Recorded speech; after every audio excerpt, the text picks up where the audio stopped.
What if?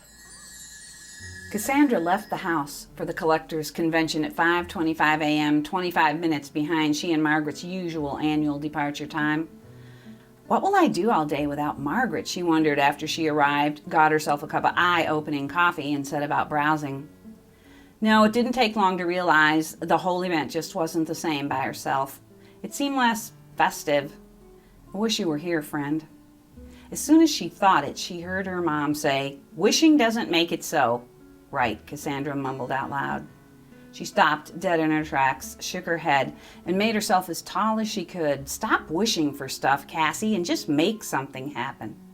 It wasn't the first time she'd delivered this pep talk to herself, but suddenly she felt more determined than ever. Whatever dumbness spell she was under, it was time to shake it. Make something happen. Make something happen. Maybe she wouldn't buy anything today. Maybe she'd just walk, ponder, and think, and like husband Ken had suggested, air out her brain. After all, she'd often promised herself no more critter knickknacks. She blinked. A beam of light was nearly blinding her out of nowhere, distracting her from her sad reverie in the dream of which she no longer spoke.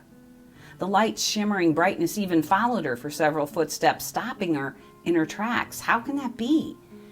After a quick study, she realized that from the other side of the table, another shopper had picked up a snow globe, held it to the light, and swiveled it to activate the snow, slowly tilting it and causing the beam of light refracting through the orb to follow her. Cassandra continued squinting until the admirer set the globe down and released her, at least momentarily, from its alluring magnetism. Still, she couldn't walk away. She only drew nearer the snow globe that she could now see contained tiny figurines of a black and white border collie, a lanky gray greyhound, and a small reddish mutt, all surrounding a little girl with hair the very color of her own. After Toby's death, coupled with her failed goal to become a veterinarian, she promised herself she would never again accept the privilege and honor of caring for one of God's critters. She didn't deserve to. Perhaps that's why the figure in the snow globe, the way the dogs appeared drawn to the girl, especially that little mutt that looked so much like Toby, tugged at her heart. So sudden and desperate was Cassandra's need to own the mesmerizing snow globe that without even looking at the price tag, she bought it. She asked how much, and the man said that since he'd never seen one quite like it before, he'd have to charge her $40. She withdrew 2 20s from her wallet, and that was that.